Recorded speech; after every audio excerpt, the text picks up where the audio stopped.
We recently asked you what your most wanted sequels were for Xbox One, based off some of the big games that came out on Xbox 360, and here are some of them, 6 of our favourites as well, some amazing games that really need to come back. The first off is Banjo-Kazooie. Yeah, Banjo-Kazooie is a title that has a strong legacy throughout video gaming, and Rare just sort of made this really cutesy, adorable action platformer, and we loved it when it came to 360, although it didn't really set the world on fire as we hoped it would. But with the power of Xbox One, I think we'd love to see it come back, Yeah, I think Rare sort of made some controversial choices in the end. They kind of moved away from it being just a traditional action platformer in a 3D world and turned it into this, well, they kind of lent on this mechanic of building things, which hadn't necessarily been something that Banjo was known for. It was kind of weird for them to do that. But I mean, personally, I really got into it. I loved building all these cars and planes and kind of trying to really mess around with the different tricks and gadgets I could attach to them. Yeah, the thing I'd really love to see is just, if you look at the world of Kinect Sports Rivals, it looks like it was built for a Banjo game. It's just really green and lush and really pretty looking. I'd love to see Rare take that engine, maybe take Kinect away, and drop everyone's favourite bear in for a very good time. Yeah, absolutely.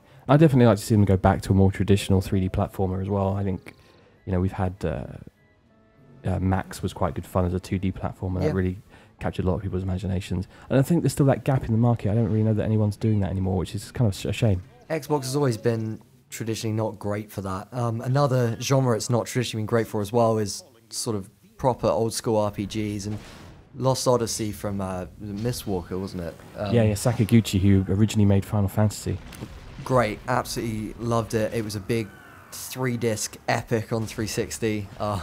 Especially as Final Fantasy moved back in or moved towards action RPGs. This was a really sort of nice, slower paced, really considered RPG, and I think it's one of those ones that not a lot of people played, but I think as shown from the fact that our readers have voted it here, it's still got a lot of love between the hardcore. I think people found it very intimidating, particularly because it was on 3 discs as well, which was quite a lot at the time. I don't think anybody would have gone more than 2 prior to this game coming out. And it was, it was quite tough. I mean, the narrative I think was particularly imaginative. As I remember, Sakaguchi actually hired a novelist to help him write this story. So it's a really deep, kind of nuanced, layered story. Takes a lot of attention, and considering it's a multi-houred game, probably, as you would imagine from a Japanese RPG, difficult to hold your attention for such a complex story for that amount of time. Yeah, it was great. It was tough to get through at times just because it was hinged around trying to make you cry a lot of the time, which it succeeded at, I'm not going to lie. But, I really enjoyed this one, and it's one that, it's hard to go back to because it's daunting how many hours it is, but I'd love a sequel just to sort of see what they can do with it after thinking about it and considering the actions and your sort of results at the end. So, fingers crossed, love to see it. Yeah, it would be great to see Lost Odyssey make a return, as it would with Joanna Dark, long lost for Xbox fans. Obviously, Perfect Dark Zero came out as a launch game for Xbox 360.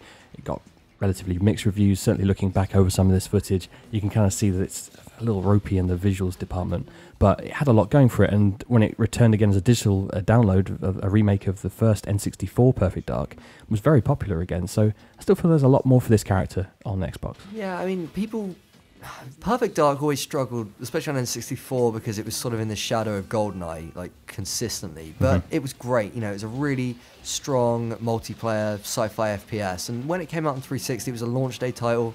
The multiplayer was fantastic. Single player was a bit so-so.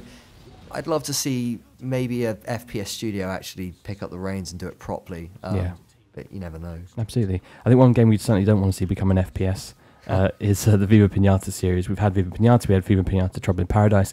It then span off into some party game stuff that Rare was doing. But having played Zoo Tycoon at launch on Xbox One, I think we all just desperately wanted Viva Pinata to come back. Yeah, Viva Pinata, don't let the cutesy graphics fool you. It's actually the most sadistic game ever. Like, so you build this farm up, you build these pinatas, cute pinatas up, and then you send them off to children's parties to get smashed and eaten by children, which is sadistic enough as it is, but you can also just smash them up with your shovel if you don't like them, and the other animals will consume their chocolate, which is strange. But I love Viva Pinata. I'd do anything to have it back. I don't know whether it would happen because the TV show didn't really take off as they'd hoped. Yeah, they wanted it to be more of a brand than it became.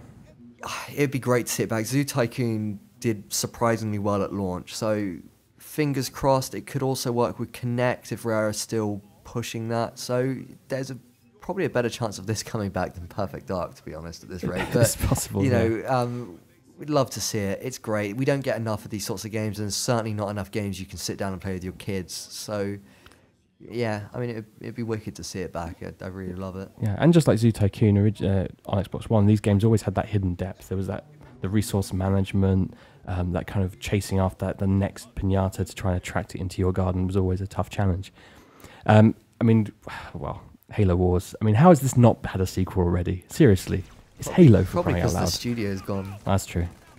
But Yeah. after the success of XCOM, which I think, you know, for most people has been the defining kind of, this is how you do an RTS on a console, this surely must be the time for Halo Wars to come back. Yeah, I mean, this is almost a given considering how much sort of everything Halo is escalating towards next year. You know, you've got the TV series, there's movie rumors again, we've got Halo 5, you've got the Master Chief Collection. You know, Halo Wars 2 just seems like a given at this point. But as long as they sort of take a look at XCOM, don't lose the action feel, because Halo Wars, the first one, felt very fluid and very fast, which XCOM traditionally isn't.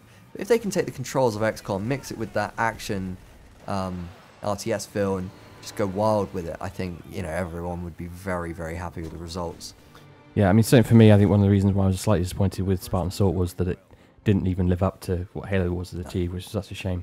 And then we've got Cameo, another Rare game. I mean, there's so many Rare games in this list, but I think that just sort of says something about the fact that they kind of got moved away into doing Kinect games and never really came back to any of these titles they had made. Many of them very easily could have had more sequels. And I think Cameo is one that kind of gets knocked unfairly. I think it's actually got much more to it than people were allowed it to have. Yeah, Cameo was the sort of dark horse launch title. It was obviously colourful, unlike pretty much every other launch title where you had loads of shooters and sports games. Cameo is something a bit different. It's a, you know, weird action adventure game where you transform into all of these different elemental spirits and use them to solve puzzles in the environments and, you know, do crazy co-op combat with yourself. And it's just great. I love Cameo. You know, after I sort of got on board with COD and Perfect Dark, I realized that Cameo is probably my favorite launch title. And it's a shame that it never came back, because again, you look at that goddamn Kinect Sports engine that they've got and how beautiful it is, and you just think, man, they could do wonders with Cameo. But we don't know what Rare are doing. It's, you know, maybe they're in the IP. Who knows? Yeah, and it still holds up. Looking at it now, it's still a really, really cool looking game. So that's just 6 of amazing games that we'd love to see more of. Hopefully, we'll see some more sequels on Xbox One very, very soon.